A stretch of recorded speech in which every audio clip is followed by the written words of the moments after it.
great thing. God doesn't care if you did great things. Look at me. I mean, I have done nothing great. And I know I'm welcomed into heaven. And she said, but I did some terrible things. And I said, so have I. And we cried. And she told her terrible things. And I told my terrible things.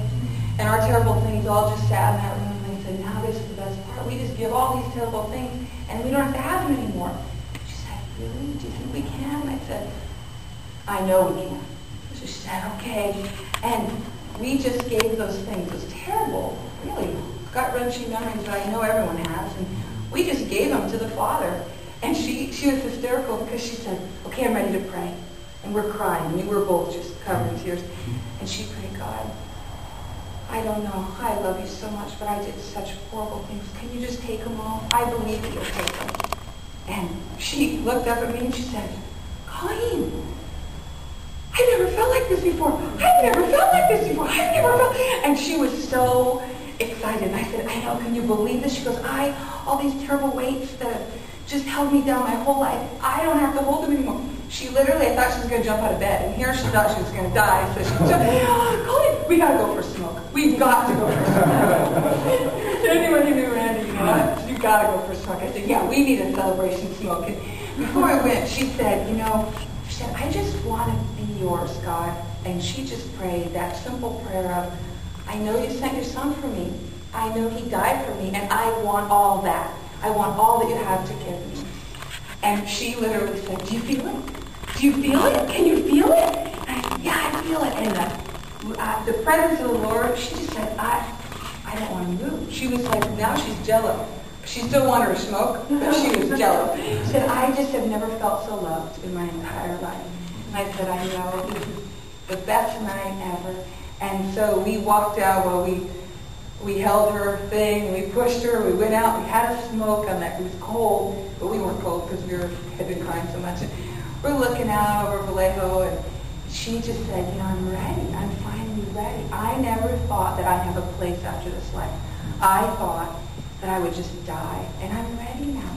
I'm ready to die. And then she said, but you know what? Now I'm not going to die because I've got too much work to do. I've got to tell everybody. I am not going to die. So she was just so excited. And that was at the beginning of her illness. And I went home and I was so excited. Steve, boys, Michelle, everyone. It was just so exciting. And for a new person who just felt that love of the big God that we have, she began believing in those miracles.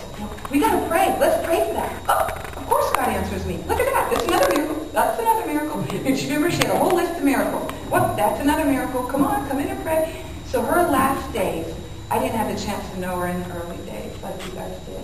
But her last days were filled with peace and hope and joy. And anyone who walked in that hospital room felt the love of the God she believed in. It was just present in that room. And her faith was strong, and she believed she was going to heaven, and she was going to miss what she left. But she believed in a better place. And so I'm just rejoicing for her because her body was done. She was done. So it was a wonderful, last time that I got to be a part of. Pushed her to the table and she played poker. No money, but we had chipped out. She was playing poker at our table, and she was just a lot of fun. I just thank you so much for the privilege to get to know your mom and your friend just in these last weeks. She gave back to us much more than we gave to her. I just couldn't stay away from the hospital room. I just wanted to be with her all the time. And we were sitting outside. She was having her smokes at the hospital one day, and all 5 of us, my 3 kids, my husband and I, are sitting there. She just looked at us and she said, I'm addicted to you guys. I just can't get enough of your family. And that's what we felt for her, too. She welcomed you in so quickly.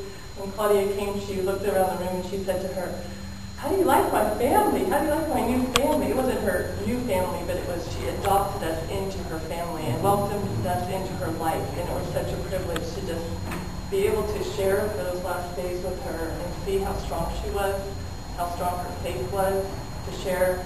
We had a slumber party one night. We were up all night long. When she was through the midst of the illness and not feeling well, we still laughed at 3 in the morning, and she was just a happy, joyful lady that made you feel so special. And she was so, so special to us. And we're just so thankful to be able to be a part of her life, and for that short time for her life, just jump in and be a part of her life.